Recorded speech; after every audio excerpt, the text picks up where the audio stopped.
Hi friends, welcome to our channel. இன்றைக்கி நம்ம என்ன பார்க்க போகிறோன்னா காலிஃப்ளவர் கிரேவி எப்படி வைக்கிறதுன்னு பார்க்க போகிறோம். வாங்க வீடியோக்குள்ளே போகலாம். இப்போது நான் ஒரு குக்கரை அடுப்பில் வச்சுக்கிறேன். குக்கர் சூடானோன்னா கொஞ்சமாக எண்ணெய் ஊற்றிக்கிறேன்.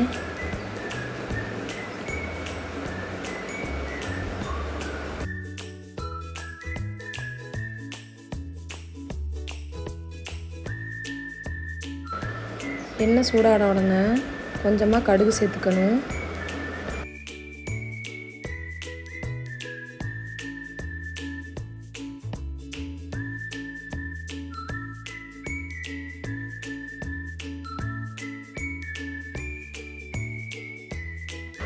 இப்போ கடுகு பொடிஞ்ச உடனே கொஞ்சமாக பெருஞ்சீரகம், 2 கிராம்பு, ஒரு பிரியாணி பூவு, அப்புறமா கொஞ்சோள பிரியாணி இலை, அப்புறம் கொஞ்சம் கசகசா எல்லாத்தையும் இது கூட சேர்த்துக்கணும்.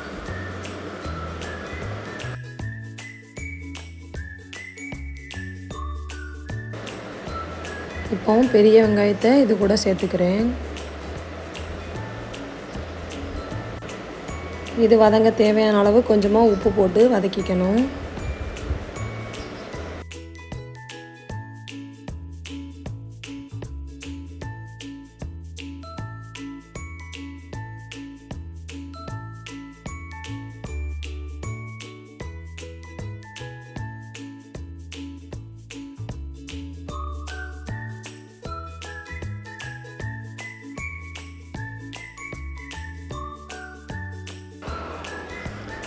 இப்போ நான் வெங்காயத்து கூட 2 பச்சை மிளகாவை கட் பண்ணி சேர்த்துக்கிறேன்.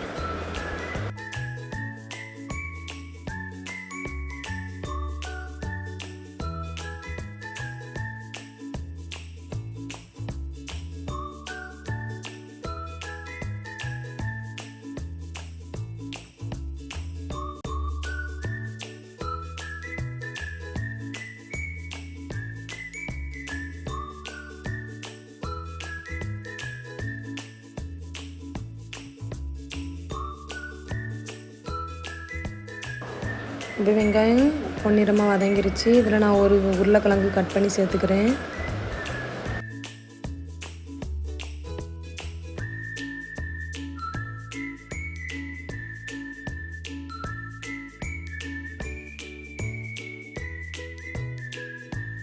இது கூட ஒரு தக்காளியும் கட் பண்ணி சேர்த்துக்கணும்.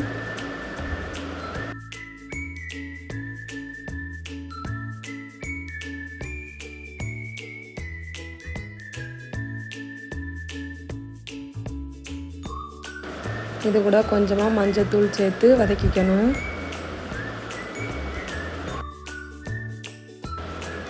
இது கூட கொஞ்சமாக இஞ்சி பூண்டு பேஸ்ட்டை சேர்த்துக்க போகிறேன்.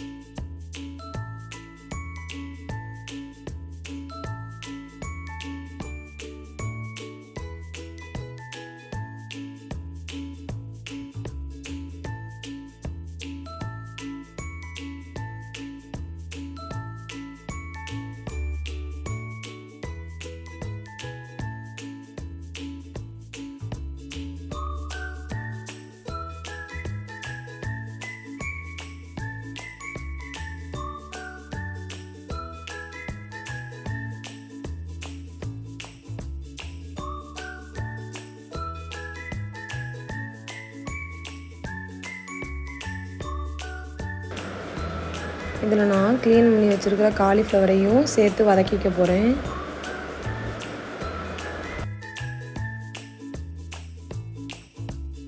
காலிஃப்ளவரை நல்லா சுடு தண்ணியில் மஞ்சத்தூள் போட்டு நல்லா கழுவி எடுத்துக்கணும். அப்போ தான் அதில் இருக்கிற புழு, எறும்பு எல்லாமே வெளியே வந்துடும்.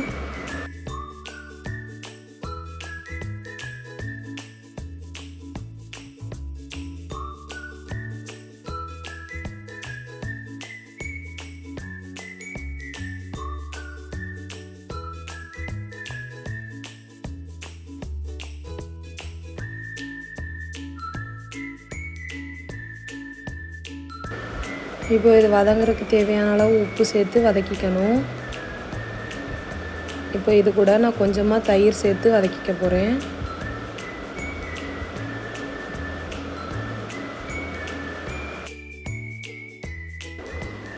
இதில் கொஞ்சமாக மிளகாத்தூள், கொஞ்சோண்டு சிக்கன் மசாலா தூள், கொஞ்சமாக மல்லித்தூள், கொஞ்சமாக பெப்பர் எல்லாத்தையும் சேர்த்து வதக்கிக்க போகிறேன்.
இப்போ நான் தேங்காவையும் பெருஞ்சீரகத்தையும் அரைச்சி வச்சுருக்கேன், அதையும் இது கூட சேர்த்துக்க போகிறேன்.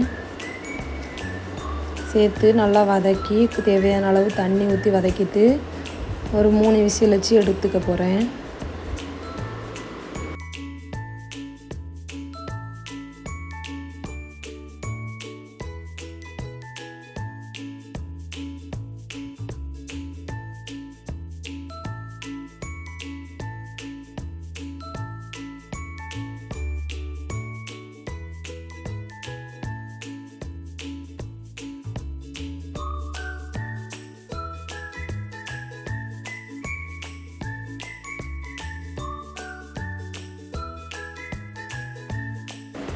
இப்போது இதுக்கு தேவையான அளவு உப்பு இருக்குதா இல்லை காரம் எல்லாம் போதுமான்னு செக் பண்ணிக்கோங்க. அப்படி பத்தலைன்னா கொஞ்சமாக சிக்கன் மசாலா ஆட் பண்ணிக்கணும், கொஞ்சமாக உப்பும் தேவையான அளவு ஆட் பண்ணிக்கலாம். ஆட் பண்ணி நான் ஒரு 3 விசில் வச்சு எடுத்துக்க போகிறேன்.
இப்போ நான் 3 விசில் வச்சு எடுத்துக்கிட்டேன். இப்போ காலிஃப்ளவர் கிரேவி ரெடி ஆயிடுச்சு. நான் இன்றைக்கி கட்டியாக தான் வச்சுருக்கேன். உங்களுக்கு தேவைன்னா தண்ணி எக்ஸ்ட்ரா சேர்த்துக்கலாம். இப்போது சூடான சுவையான காலிஃப்ளவர் கிரேவி ரெடி ஆயிடுச்சு. நீங்களும் உங்கள் வீட்டில் செஞ்சு பார்த்துட்டு எப்படி இருந்துச்சுன்னு மறக்காமல் கமெண்ட் பண்ணுங்கள். தேங்க்ஸ் ஃபார் வாட்சிங்.